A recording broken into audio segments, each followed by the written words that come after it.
I have kept my friend's secrets for 11 years, but this one I mean to tell, because it is the only story I know that ends the way stories are supposed to end, and because he has finally given me leave to say it aloud. It began, as so much of Anselm Vale's life began, in a solicitor's study with the curtains drawn against the afternoon, and a document already prepared before either of us had said a word. I was there because he had asked me to be, the way he always asked me to be present for the things he could not quite bear alone, though he would never have phrased it that way. Anselm did not admit to needing anyone. He admitted to arrangements, to necessities, to matters requiring witness. "You understand what I am asking," he said to her, and I remember thinking even then that his voice, which men across 3 counties had learned to fear, sounded strange in that low-ceilinged room, too careful, as though he were reading from a script he had written to keep his hands from shaking.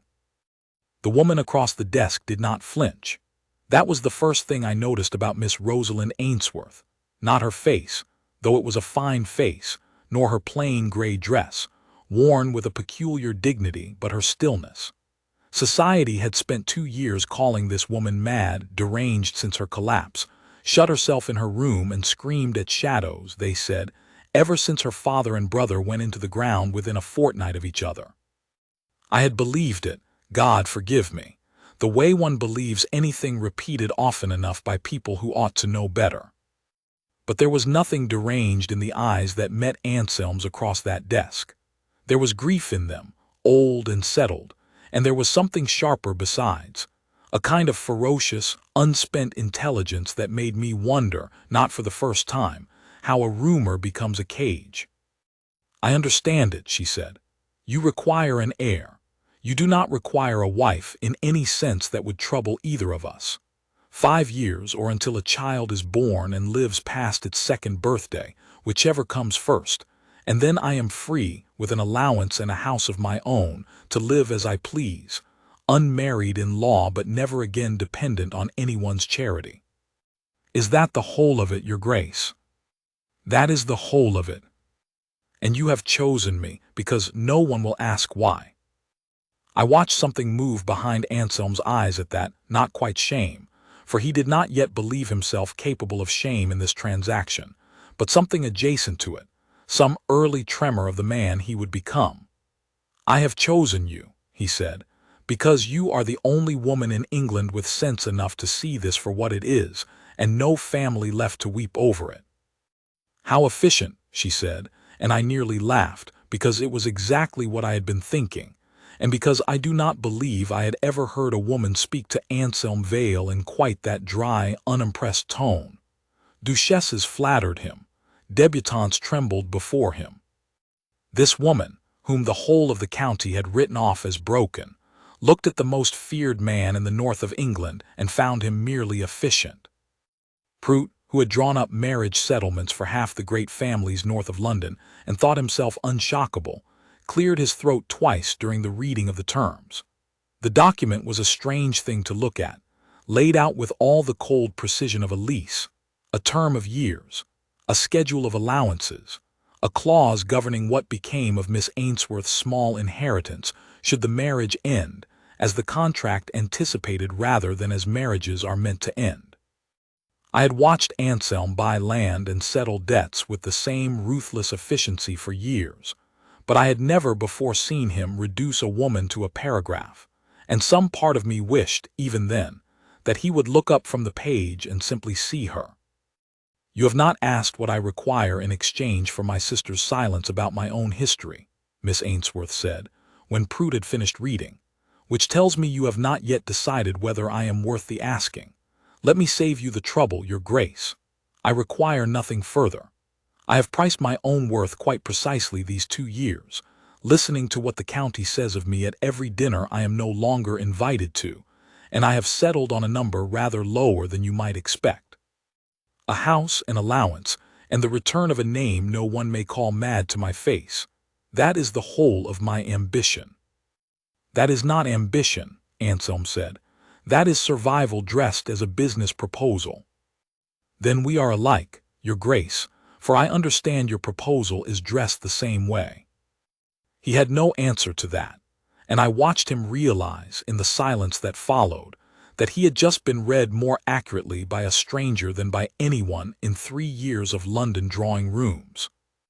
I have known Anselm Vale since we were 7 years old, 2 boys set loose on the grounds of Draywick, and I have watched the whole slow architecture of his coldness built, brick by brick, over 30 years.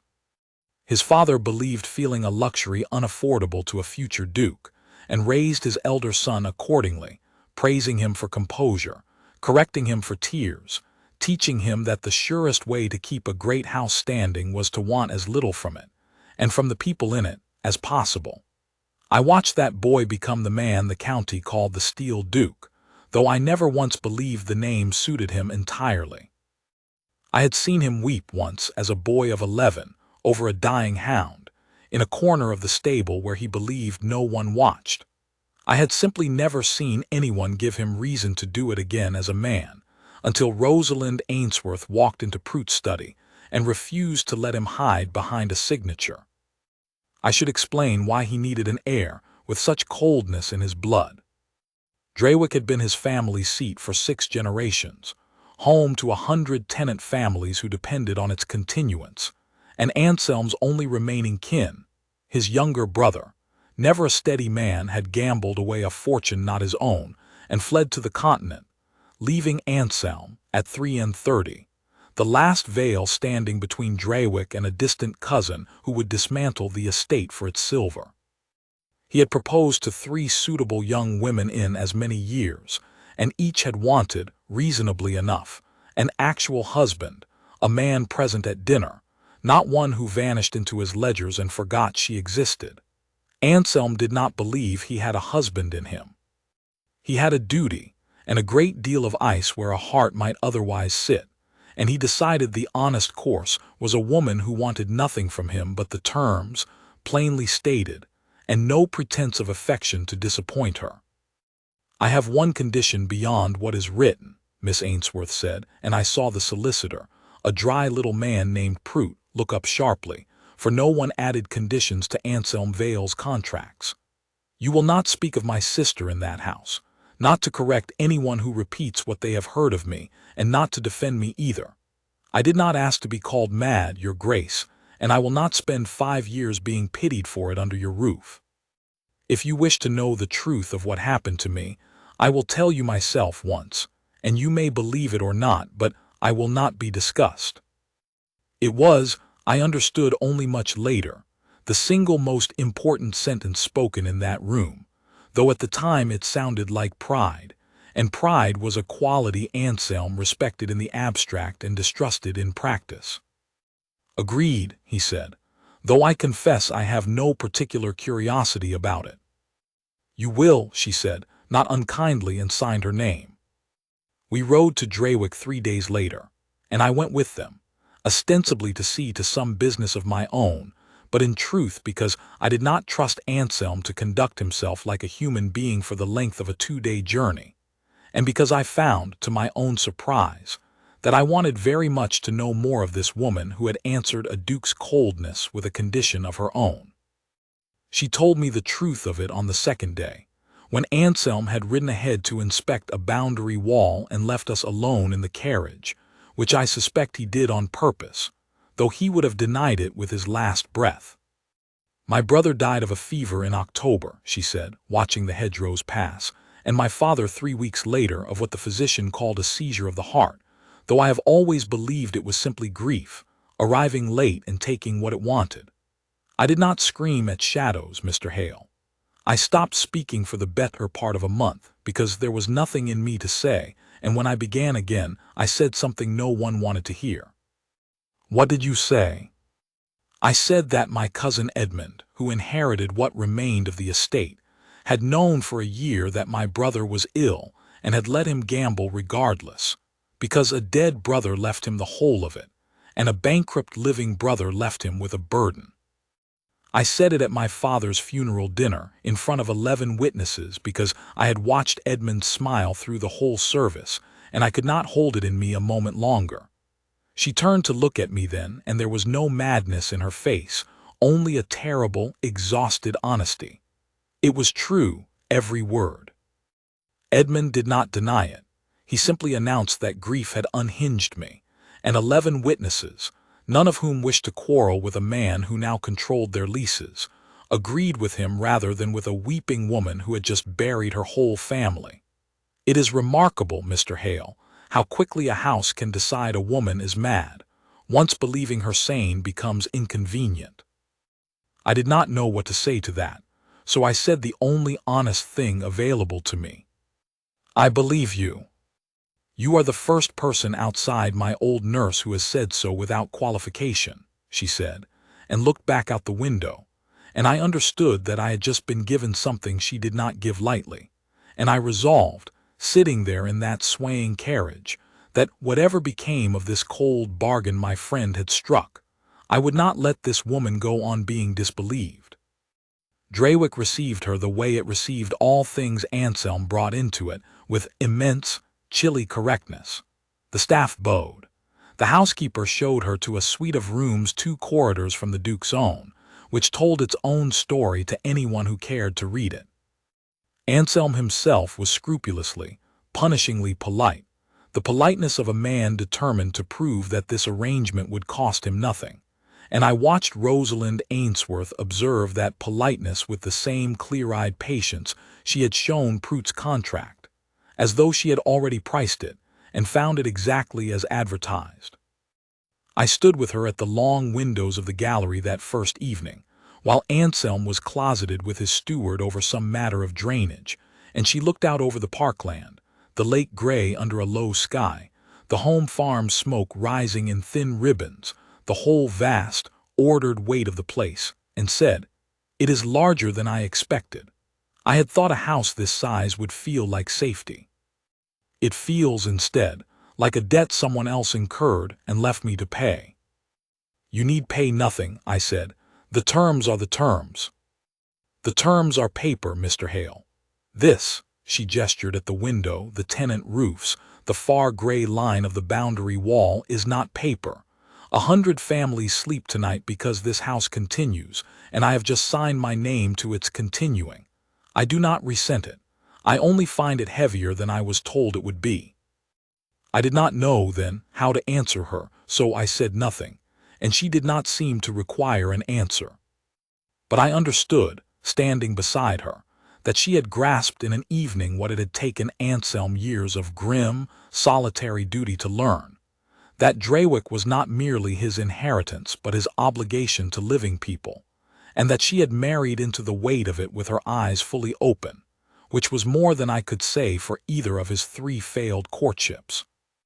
The marriage took place 11 days later in the small chapel on the grounds, with myself and the housekeeper as witnesses and no guests, because Anselm had wanted no spectacle made of what he considered a legal matter, and Rosalind had no family left to invite and had said, with that same dry composure, that she preferred it so.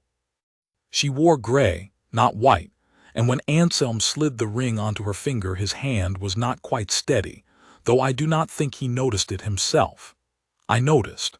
I had known him since we were boys thrashing about in the Draywick Lake, and I had never once seen his hand unsteady over anything. The county, of course, could not let so quiet a wedding pass without its opinion, and I was present, some 3 weeks later, when Rosalind first faced that opinion directly. At a dinner, Anselm could not decently avoid hosting for his neighbors.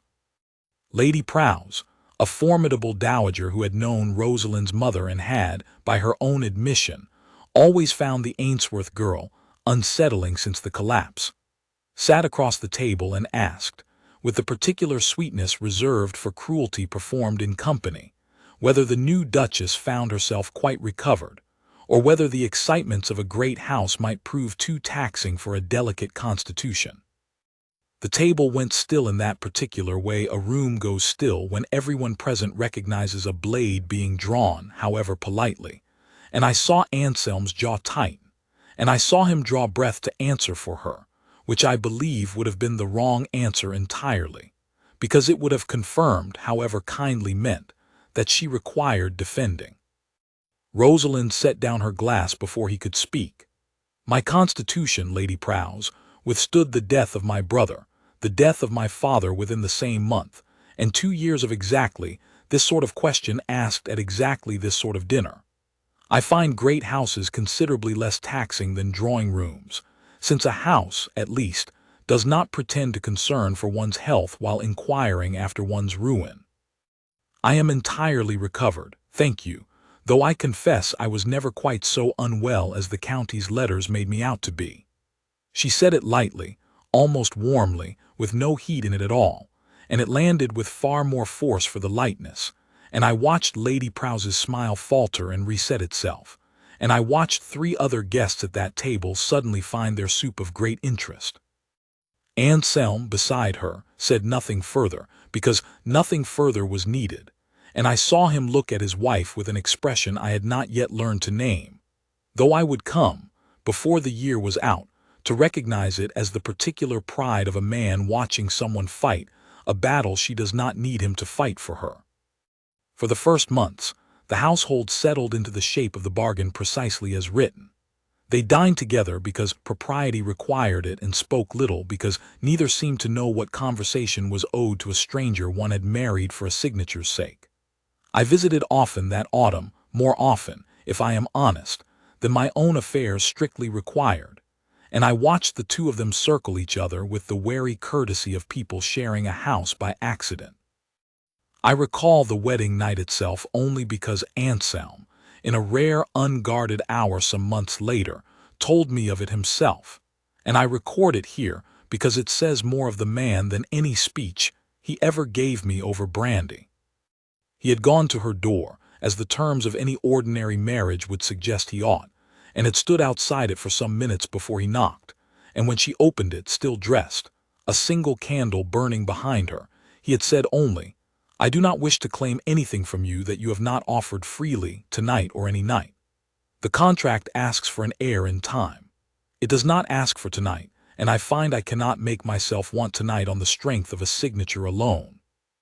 She had looked at him a long moment, he told me, with an expression he could not read, and had said, "Thank you for saying so plainly."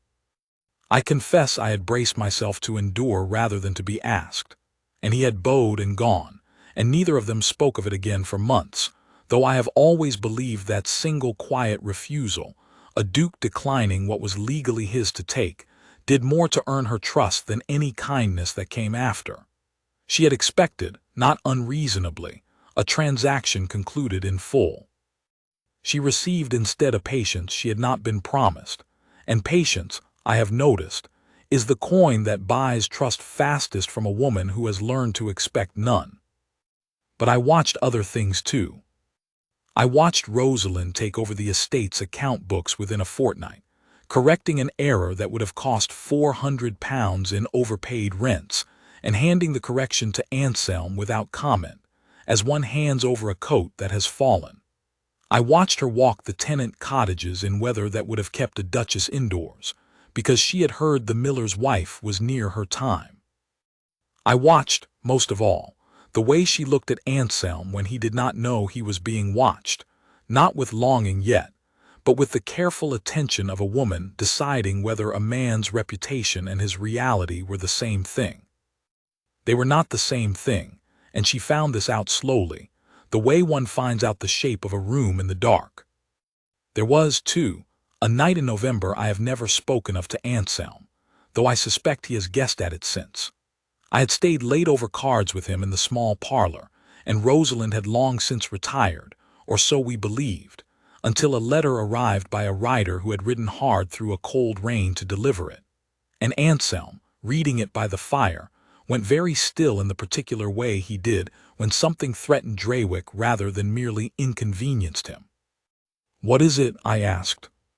"Edmund Ainsworth," he said, "has written to inform me that his cousin's marriage was procured under circumstances he intends to have examined, a woman of unsound mind, he calls her, incapable of consenting to any contract, and he suggests that a court might take an interest in whether the Duchess of Draywick was fit to sign her own wedding lines."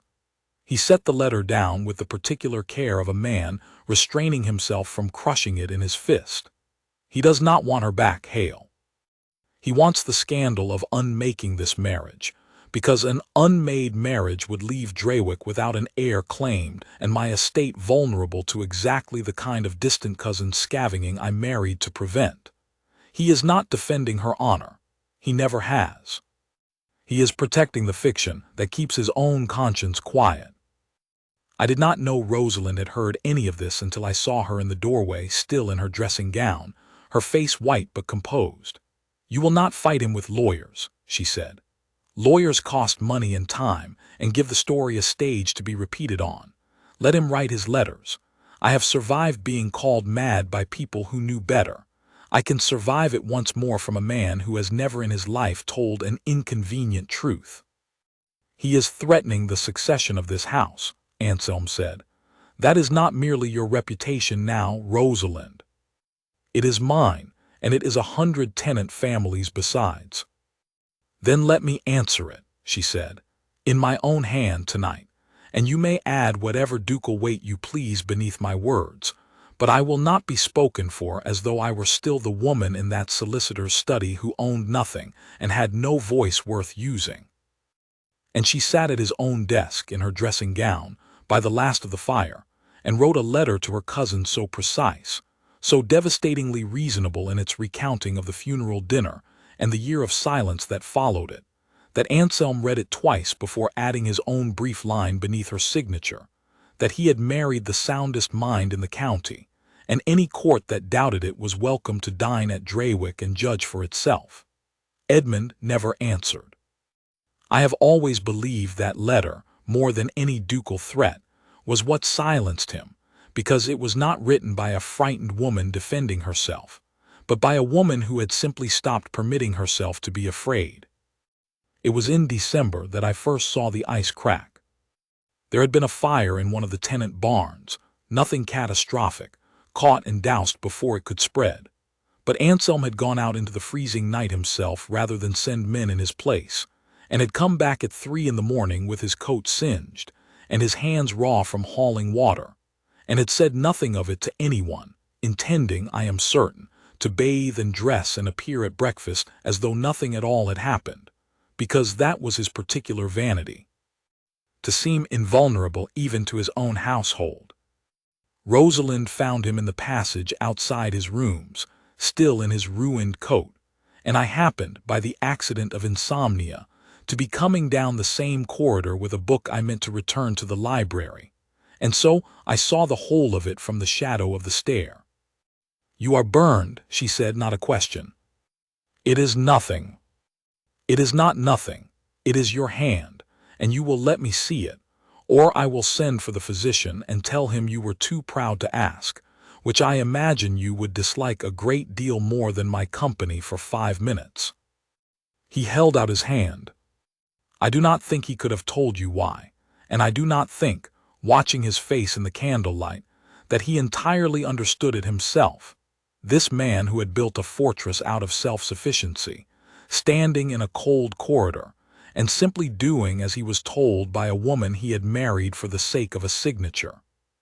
She bound the burn with a strip torn from her own shawl, her fingers quick and sure, and when she finished, she did not let go of his hand at once, and he did not pull it away, and the two of them stood there in the candlelight looking at each other as though something had shifted a half-inch in the world, and neither quite knew what to do with the new arrangement of things. "Thank you," he said, and his voice had none of the careful politeness he had been rationing out to her since October.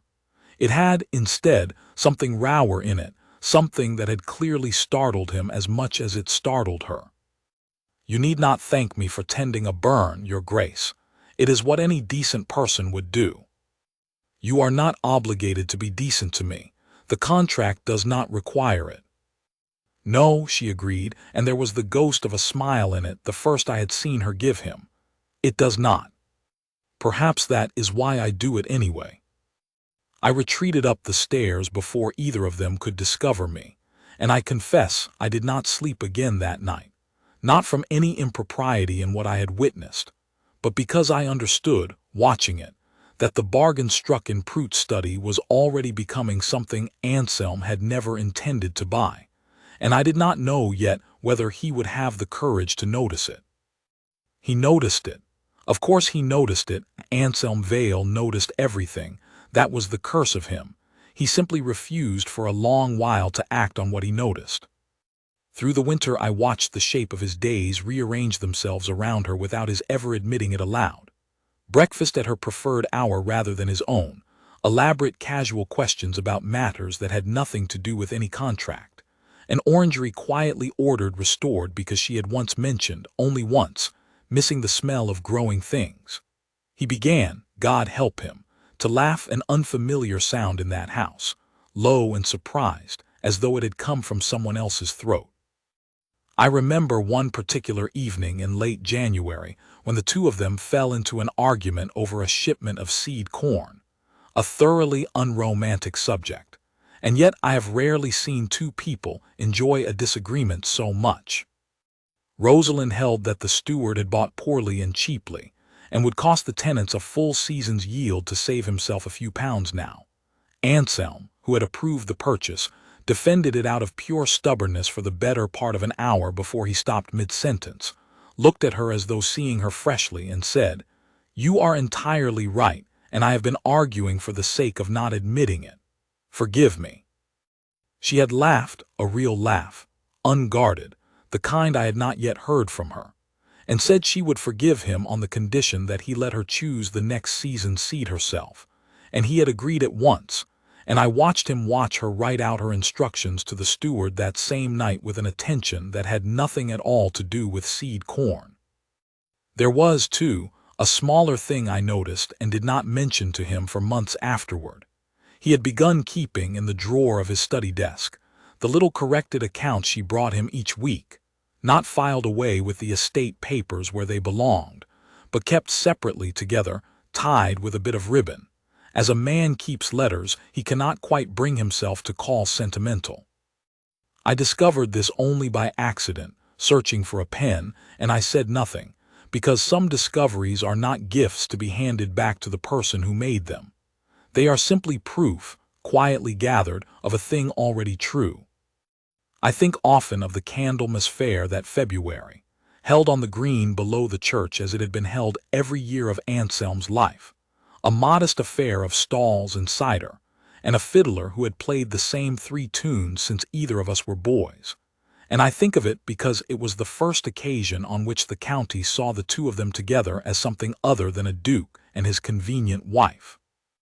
Rosalind had insisted on going, over the mild objection of the housekeeper, who worried what the county's tongues might make of a duchess mingling at a tenants' fair, and Anselm, rather than forbidding it, had simply said, "Then I will go with her," which was, itself, a small revolution in a man who had not attended the fair himself in a decade. I watched her move through that green with an ease that startled half the parish, praising a widow's preserves, correcting gently a miller's account of a debt already settled, pausing for every soul who wanted a word.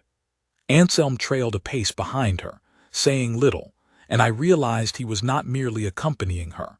He was learning his own tenets through her, seeing his own land as though for the first time. "They love her already," I said to him quietly as we stood near the cider stall. "They do," he said, and there was no jealousy in it, only a kind of wondering pride, as though he had discovered some rare capacity in his own wife that he wished he had thought to look for sooner. I confess I did not marry her expecting this either, Hale. I thought I was buying myself an heir and a quiet house. I did not expect to be given, in the same transaction, a woman who could walk onto that green and make every soul on it feel seen. I have lived among these people my whole life and never once managed that. "You have managed other things." "Ledgers," he said, with the ghost of self-mockery I had rarely heard from him. "Rents, drainage." I am beginning to suspect I have spent 33 years mistaking competence for warmth, and I do not know how a man unlearns that so late, except to watch someone who has always known the difference. It was on the walk home from that fair, the two of them a little ahead of me on the darkening lane, that I first saw Rosalind slip her arm through his without being asked, and saw him allow it, and neither of them remarked upon it at all, as though it were the most natural thing in the world, which by then, I think, It very nearly was. Not every hour of that winter was so gentle, I should say, for I do not wish to make either of them sound wiser than they were. There was an afternoon in late January when Lady Farrow, a widow of considerable tongue and no discretion, called at Draywick and remarked, within Rosalind's hearing, how good it was of the Duke to be so patient with a wife everyone had once thought too fragile for society. And Anselm, rather than answering with the cold dismissal I expected, said nothing at all for a long moment, a silence Rosalind mistook, in the privacy of her own rooms that evening, for agreement. "You did not correct her," she said, when I found her later in the library, her composure thinner than I had yet seen it. "He does not correct anyone in company, your grace. It is not agreement, it is armor. He has worn it so long, he forgets other people cannot tell the difference." "Then he ought to learn to remove it," she said, "or I shall spend the whole of this marriage wondering which silences are armor, and which are simply the truth of what he believes of me." I carried that sentence to Anselm myself, that same night, without her knowledge, because I judged, rightly, I still believe, that some words need a third party to cross the distance two proud people cannot yet cross alone. He went to her within the hour, and I do not know precisely what passed between them, only that Lady Farrow was never again received at Draywick, and that Rosalind wore, the next morning, the particular quiet contentment of a woman who has just been chosen aloud rather than merely in private.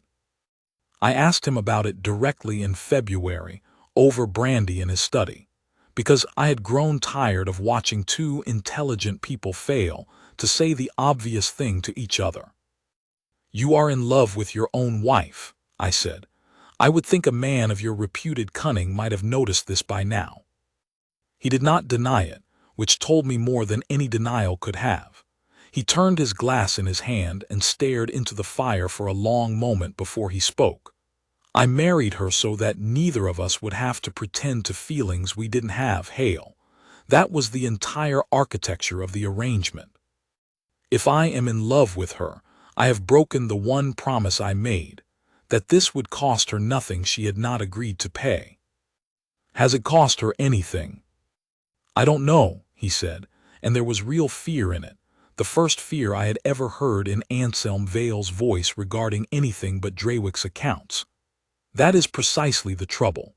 I do not know what she feels, because I built this house of ours on the promise that neither of us would ask, and now I find I would very much like to ask, and I have no right to." "Then earn the right," I said. "You are not so poor a man that you cannot afford honesty, even if it costs you the appearance of control you seem to prize above your own comfort." He looked at me as though I had suggested something faintly indecent, which, for Anselm, honesty about his own heart very nearly was. It was Rosalind, in the end, who forced the question, though I do not think she meant to force anything. I think she simply arrived, one wet March evening, at the end of her own patience with pretending. I was at Draywick that week, and so I witnessed this too, though I have never told Anselm precisely how much of his private life I have observed from doorways and stair landings, and I do not intend to confess it to him now either. She had come to his study to bring him the corrected accounts, a habit by then, the two of them working in companionable silence most evenings, she with the ledgers and he with his correspondence, a domestic scene neither of them would have predicted in Prout's cold study, and she set the book down and did not leave. "I have a question," she said, "and I would like an honest answer, and if the answer displeases me, I will still hold to every term of our contract, so you need not soften it for my sake." "Ask it." "Do you regret marrying me?" "No," he said, so quickly and so plainly that I saw her flinch, as though she had braced for a blow that did not come and did not know what to do with her own balance. "Then why," she said, "do you still look at me sometimes as though you are waiting for me to disappear, as though this were a loan you expect to be called in?" Anselm was quiet a long while. When he spoke, his voice had none of the steel duke in it at all. That was what they called him, in London and in every county where his name was known, the steel duke, cold and unbending and unmoved, and I have never in my life seen steel look so thoroughly undone as he looked in that study, in the lamplight, with her waiting for whatever truth he could manage. "Because I did not marry you expecting to want you," he said. "I married you expecting an heir and a peaceable house and nothing else, because I believed myself incapable of anything else, and incapable of asking anyone to love a man who spends more tenderness on his ledgers than his own family. And now, I find that I think of you before I think of Draywick, which has never once happened to me with anything in my life, and I do not know how to tell you that without it sounding like a debt I am trying to renegotiate after the terms were signed." "It does not sound like a debt," she said very quietly. "It sounds like the truth, which is more than either of us promised the other in that room with Mr. Prout. Rosalind." He said her name the way I imagine a man says a prayer he has not used in years and is relearning the shape of. "I know what this county calls you, and I have never once believed it, not from the first hour in that study, when you priced my coldness more honestly than any woman who ever claimed to love me. You are not mad. You were never mad. You were a woman who told the truth at her own father's grave, and was punished for it by people too comfortable to bear hearing it.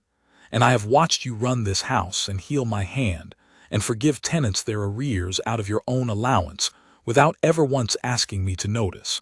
And I would tear down every stone of Draywick before I let anyone under this roof call you broken again. I did not marry a bargain. I did not know it then, but I married the only sound mind I have ever encountered, and the only heart that ever made me want to have one of my own worth speaking of.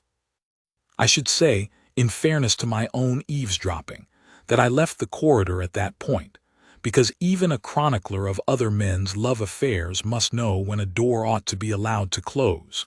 But I did not need to see what followed to know it. I saw it plainly enough the next morning, in the way she sat closer to him at breakfast than any contract required, in the way his hand found hers on the table and did not retreat when the footman entered, in the way the whole cold architecture of Draywick seemed, over the following weeks, to warm by matched degrees with the two people living inside it. There is one further thing I must set down, because it was, I believe, the hour Anselm finally understood the full size of what he stood to lose, and no account of this marriage would be honest without it. In late March, not 3 weeks after that conversation in the study, Rosalind was thrown from her mare on the lower road when a hare startled the animal near the old stone bridge, and was carried back to the house unconscious and bleeding from a cut above her temple, and I have never in my life seen a man's composure leave him so entirely as Anselm's left him that afternoon. He would not leave her bedside. He would not eat.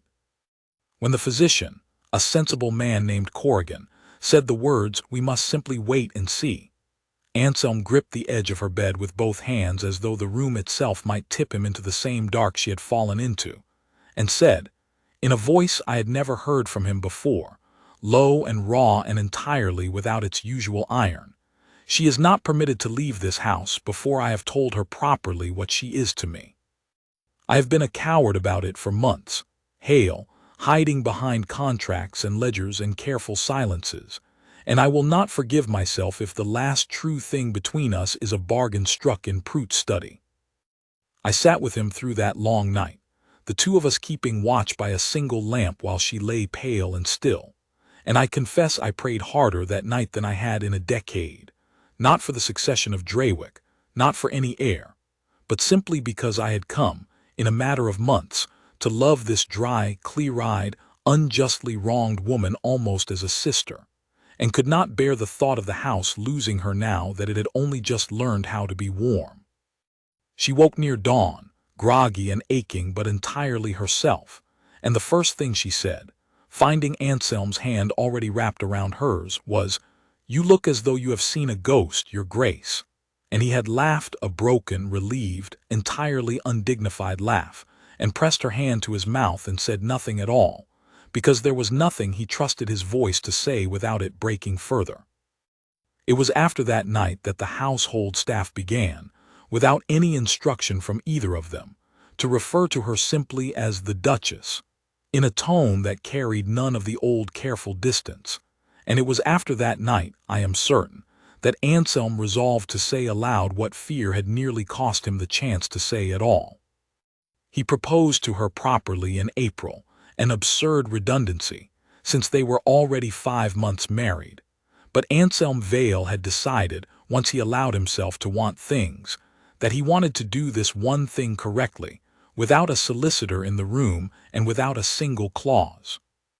He took her to the orangery he had restored for her, where the glass had gone milky gold with the last of the evening light, and he knelt, which I am told the Steel Duke had never done for anything short of prayer, and asked her to marry him again, in her heart this time, since the law had already been satisfied and could not touch what he was actually asking. "I already agreed to marry you once," she said, laughing, though her eyes were bright with more than laughter. "You signed the papers yourself." "That man signed a contract," he said. "This man is asking for a wife. There is a difference, and I should like you to know I understand it now." "Then yes," she said, "though I would have said yes regardless of the ceremony, Anselm. I have said yes to you 100 times since December. In every small way, a woman says such things when she has learned not to trust her own voice with the large ones."